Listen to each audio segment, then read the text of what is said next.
Hey everybody, and a super warm fuzzy blanket. Welcome back to the deep dive. We are absolutely buzzing to have you tune in again. It really is great to be back, ready to unpack another topic. Absolutely. Now, before we jump in, if you're kind of new here, or maybe you're one of our amazing regulars, seriously, you have to check out our past deep dives. Mm-hmm. Think of it like, okay, you know that random amazing snack you find hidden at the back of the pantry? Our archives are like that, but with knowledge. Go have a rummage, seriously. Find the lost sock origin stories. You really might find, surprising links between the topics. They often build on each other in interesting ways. So true. Okay, so today we're plunging into something I think, well, it probably hits home for a lot of us. It's that weird feeling, right? Being constantly connected online, seeing all the The activity. likes, the posts, the endless scroll. Exactly, but still feeling kind of lonely, like you're watching from the outside. We're calling it the digital double edge. It's a fascinating paradox, isn't it? Mm. This unprecedented digital connection. Yet, for many, loneliness feels just as present, maybe even more so sometimes. Right, it's like being at a massive virtual party but feeling totally invisible. I've definitely been there scrolling through feeds, seeing all these amazing outings and thinking, wish I was doing something like that. It's a bit weird. It is. And that's why we want to explore the real texture of these online interactions and how they actually make us feel. So think of this as like our honest chat about it. Like we're sharing tips at a digital sleepover. A good way to put it. Acknowledging the good and the, let's say, less helpful aspects. And yeah, let's be super clear. Online spaces can be amazing for connection too. We find communities, learn incredible things, share genuine moments. Absolutely. For many people, especially those with niche interests or maybe facing geographical isolation, online groups provide vital support and a real sense of belonging. It can be incredibly positive. Totally. But here's what we really want to dig into.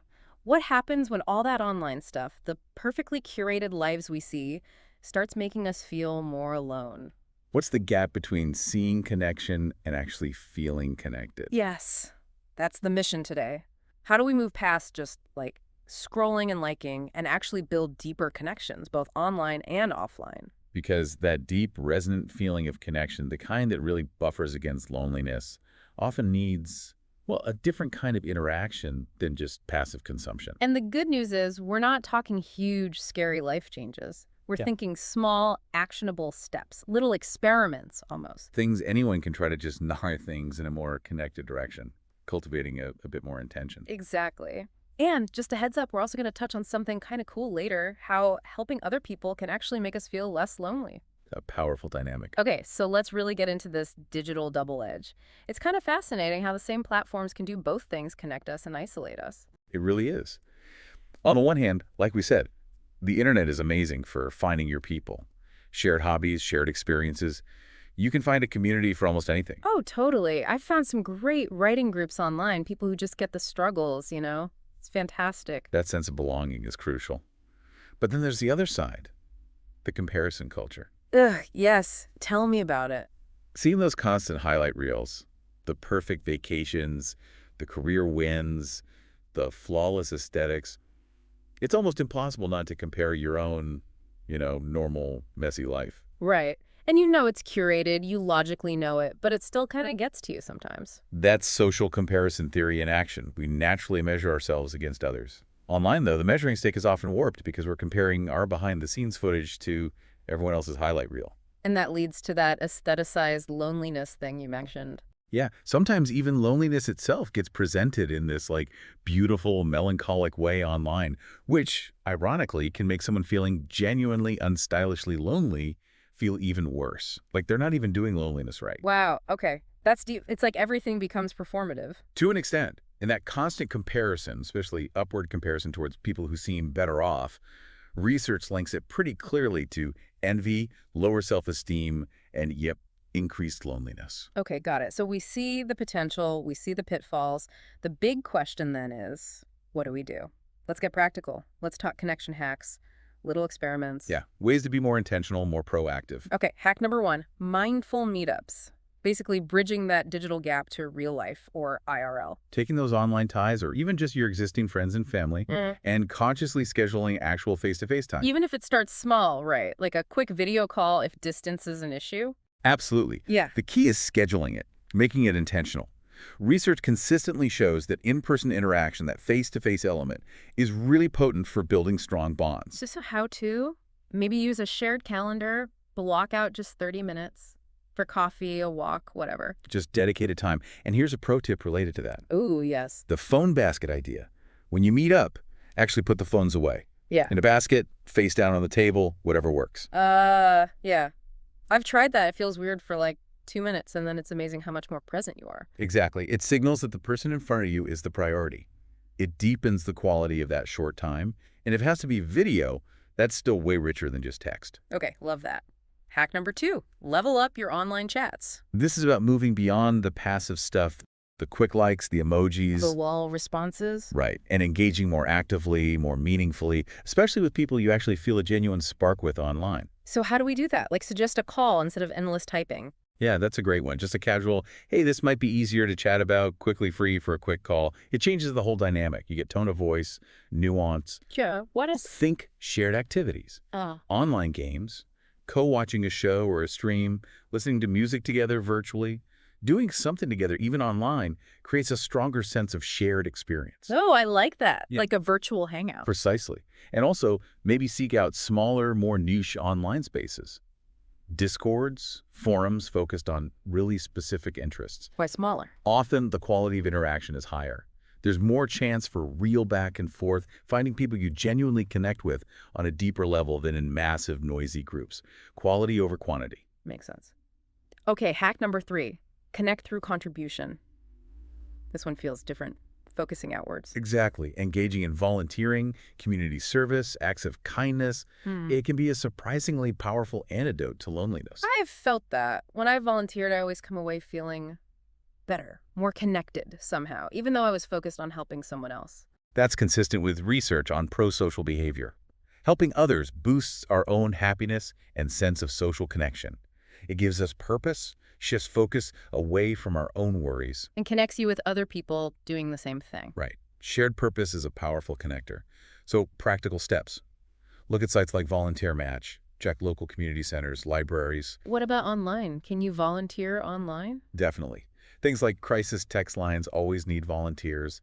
Online tutoring, contributing to open source software projects if you have tech skills, even moderating supportive online forums. Okay, cool. And it doesn't have to be huge, right? Not at all. Helping a neighbor, offering a skill you have to someone online, writing a positive review for a small local business. Small acts count. They build connection. I like that. Okay, next one, the hobby hybrid. This sounds like fun. It is. It's about using online groups to find people who love what you love and then potentially meeting them locally. Bridging the gap again, like my book club example. Joined online, found local members. Now we meet for coffee. That's a perfect example, leveraging the internet's power to find like-minded people near you. So how to? Join those relevant Facebook groups, subreddits, discords, whatever fits your hobby. Knitting, gaming, hiking, bird watching. And don't just lurk.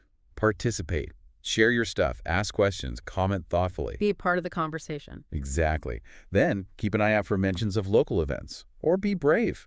Suggest a casual meetup yourself. Hey, any other local photographers want to grab coffee sometime? Or check platforms like meetup.com. Absolutely.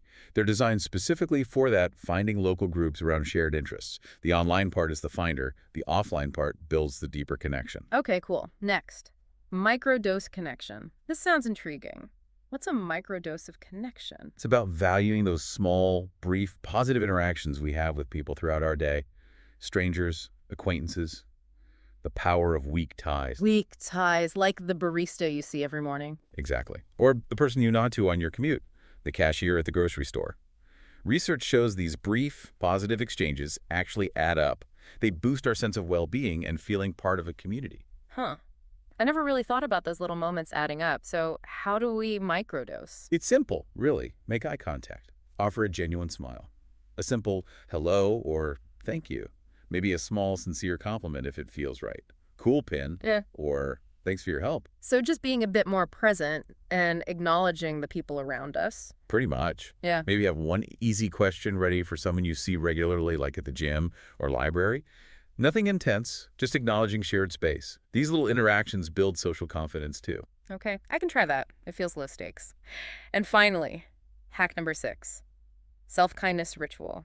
This feels really important. It's foundational, I think. When loneliness hits, because it does sometimes, for everyone, our instinct can be self-criticism. Like, what's wrong with me? Oh, yeah. Been there. Self-compassion is about actively countering that. Treating yourself with the same kindness you'd offer a struggling friend. That's hard sometimes. But makes sense. How do we practice that? There are tools. Guided self-compassion meditations. Lots of apps like Calm or Headspace have them. Journaling about your feelings without judging them, just letting them exist. Like acknowledging, okay, I feel lonely right now, without adding, and that means I'm a loser. Exactly. You could create a comfort kit, favorite tea, cozy blanket, a go-to feel-good movie list, things that soothe I you. like the comfort kit idea. And crucially, practice that kind self-talk. Ask yourself, what would I say to a friend feeling this way? And then try saying it to yourself. It takes practice, but it's powerful. Okay. That's a really helpful set of hacks. And I want to circle back quickly to that connect through contribution idea. Why is helping others so effective against loneliness? Well, as we touched on, it shifts your focus outward. Instead of ruminating on your own feelings of isolation, you're engaged in an activity with a purpose beyond yourself. Right. And it puts you in situations where you naturally interact with others. Exactly. People who likely share some of your values, since you're drawn to the same cause or activity.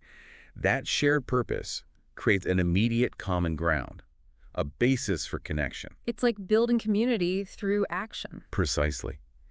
And feeling like you're making even a small positive difference in the world, that sense of efficacy and contribution, is intrinsically rewarding and combats feelings of helplessness that can sometimes accompany loneliness. And it doesn't have to be some huge commitment either. Not at all.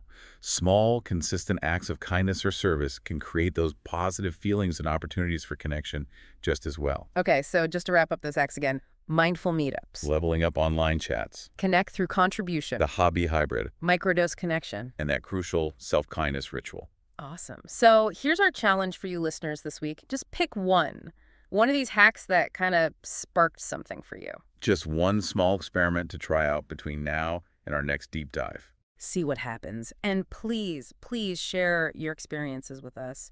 Jump into the comments. Tell us which one you tried, how it felt, any surprises. Or maybe you have your own connection hacks that work wonders. We'd love to hear those too. Let's build a resource together. Yeah, let's keep this conversation going. Sharing what works helps everyone. Absolutely. Learning from each other is key. All right, I think that's all the deep diving we have time for today. Thank you so, so much for hanging out with us here at the Deep Dive. It's always a pleasure exploring these things. Until next time, stay curious, folks. Keep reaching out, try and experiment, and definitely be kind to yourselves. Take care, everyone.